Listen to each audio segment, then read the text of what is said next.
Con esta pregunta que tú me cuentes, me platiques cómo ha sido el trabajo a lo largo de estos años como consejera, cuando por ejemplo hace unos días estaban discutiendo la cuestión de la paridad y yo leía que habían 4 consejeros que rechazaban las medidas del pasado 8 de noviembre, donde se asegura la participación, se asegura más la participación política de las mujeres. ¿Cómo ha sido el trabajo de Pamela San Martín con los demás consejeros y consejeras? Es un órgano colegiado en el que evidentemente tenemos visiones distintas, posturas distintas sobre un conjunto de temas y claramente el que tuvo que ver con la aprobación de las acciones afirmativas no fue la excepción. Generó distintas posturas y me parece que esa es un poco la naturaleza y la lógica de un órgano colegiado. El poder conjuntar distintas posturas, poder conjuntar distintas visiones, precisamente porque pues hay mucha diversidad también en el país en el que vivimos. Y creo que efectivamente hubo una diferencia grande en el acuerdo aprobado hace un par de días en torno a las acciones afirmativas, pero digamos a lo largo de estos años pues lo que el Consejo se ha caracterizado es por ir avanzando en las medidas para garantizar derechos, y ya vemos quienes pensamos que se deben de tomar medidas adicionales ante pues de pronto la insuficiencia del marco que tenemos. El mejor ejemplo me parece que es las acciones afirmativas respecto de las personas indígenas, porque pues podemos tener un marco constitucional en el que se reconoce la naturaleza pluricultural, multiétnica de nuestro país y hasta ahí queda. Pero no tenemos un reflejo en el órgano máximo de representación en nuestro país, la Cámara de Diputados. Entonces, me parece que es indispensable que ante esta ausencia de presencia de personas indígenas y particularmente de mujeres indígenas, porque es lo que además se debe de señalar, la menor participación que se ha tenido respecto a personas indígenas es de mujeres indígenas, nos obligaba a tomar medidas precisamente ante un contexto de una diferencia enorme, de una distinción que sí existe y una discriminación que también existe. ¿El INE está preparado para que no se repita lo que pasó en las elecciones del 2015? En específico me refiero a lo que pasó en el caso Chiapas, aunque todo el mundo lo nombra el caso Chiapas. ¿Qué medidas se tomarán para asegurar que los partidos cumplirán en esta ocasión con la paridad y no sucederá lo de hace casi 3 años? Creo que no podemos obviar que después del caso Chiapas, el Consejo General del INE determinó destituir a las y los consejeros que habían incurrido en esas prácticas indebidas. Una parte por una mayoría calificada de votos fue destituida por parte del Instituto Nacional Electoral, otra parte por parte de 4 consejeras y consejeros por parte de la Sala Superior del Tribunal Electoral. Pero al final del día, ninguna de las consejeras ni ninguno de los consejeros que fungieron como consejeros durante el 2015 están hoy en ese órgano. Se hizo un proceso de renovación completa a partir de hechos que fueron inaceptables, tanto el incumplimiento a un principio constitucional como lo es la paridad, como el hecho de que se diera un fraude en la elección del diputado migrante. Ambos hechos eran absolutamente inaceptables, pero precisamente la consecuencia fue que fueron destituidas todas y todos los consejeros. Y ahora tenemos a nuevos consejeros que incluso en el caso de paridad ya hace más de un año,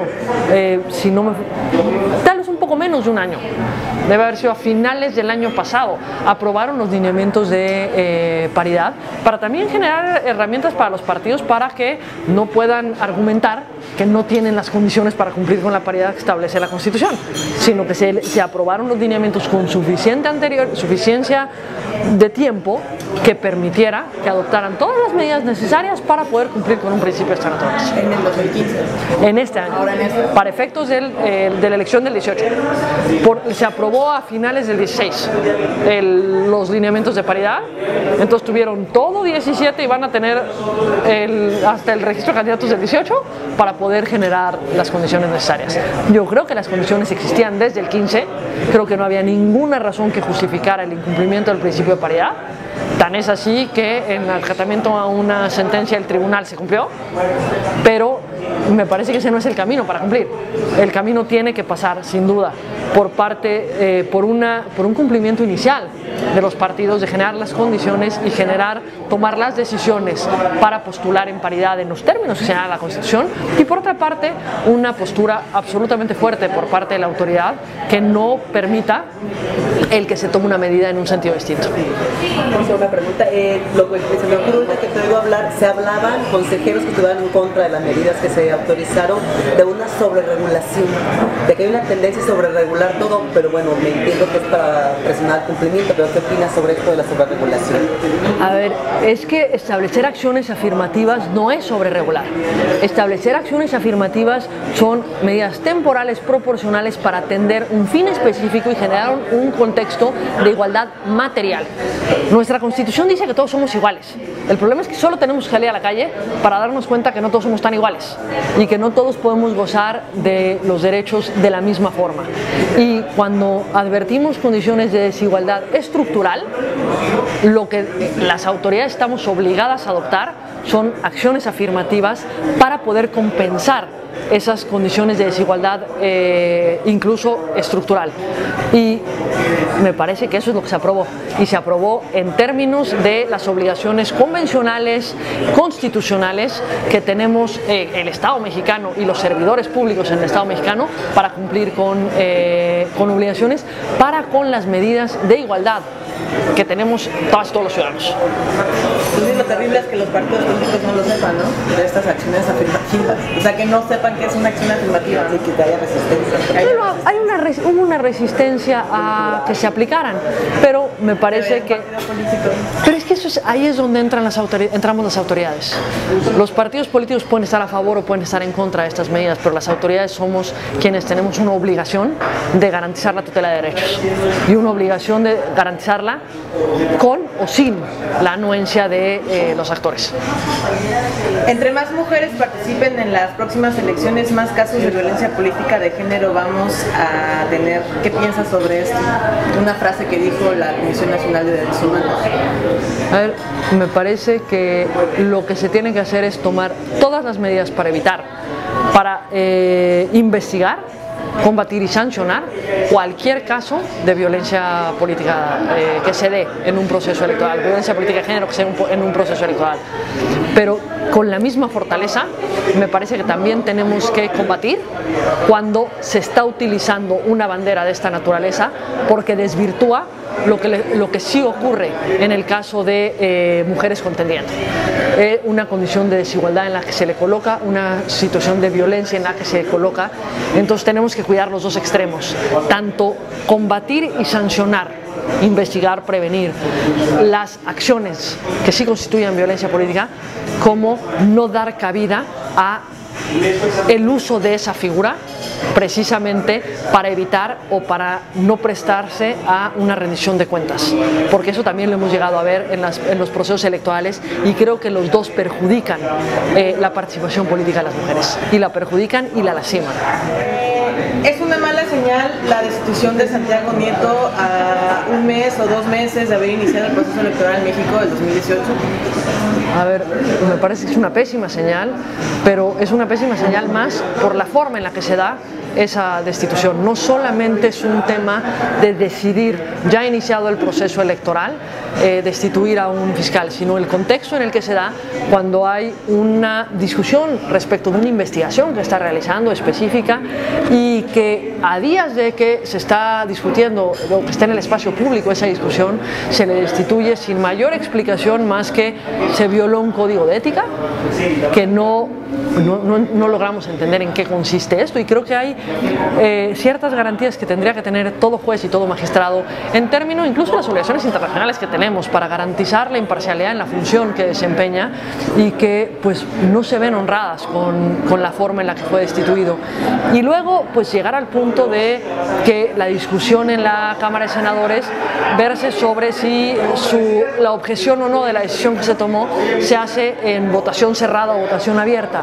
Me parece que tienen que haber mecanismos mecanismos de transparencia, de rendición de cuentas y un contexto de exigencia mucho más grande respecto de con qué garantías va a contar o debe de contar cualquier persona que ejerza un cargo como el que tenía Santiago Nieto. INE obliga a partidos políticos a postular en primer lugar a las mujeres. ¿Qué significa en primer lugar a las mujeres?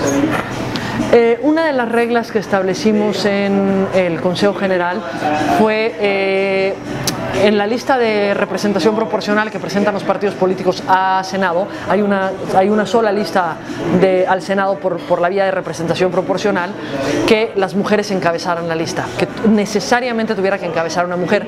¿Por qué se estableció esta medida? Porque en términos de la ley, la lista se conforma alternadamente.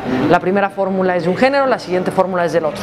Entonces es, supongamos, hombre, mujer, hombre, mujer, hombre, mujer, hombre, mujer, o mujer, hombre, mujer, hombre, mujer, hombre, mujer, hombre. ¿Cuál es la relevancia de que fuera una mujer quien encabezara? Que cuando hay una asignación par de senadores, no cambia nada, porque entra un hombre y una mujer, con independencia de quién encabece. Pero cuando tienes una asignación o representación proporcional, 2 de las listas tienen que ser encabezadas por personas del mismo género, 3, o sea, tienen que ser 2, 3 las listas, precisamente con la misma lógica. ¿Cuál es el gran desafío que creo que sí tenemos? Y es un desafío que no solamente tiene una incidencia en la participación política de las mujeres, sino de la participación política de todos, y es la democratización interna de los partidos políticos, la posibilidad que tiene cualquier persona, cualquier mujer, de participar de postularse para una candidatura. Es decir, no tener que ser una elegida por por alguna razón en particular, por las élites de un partido político, la democracia en general.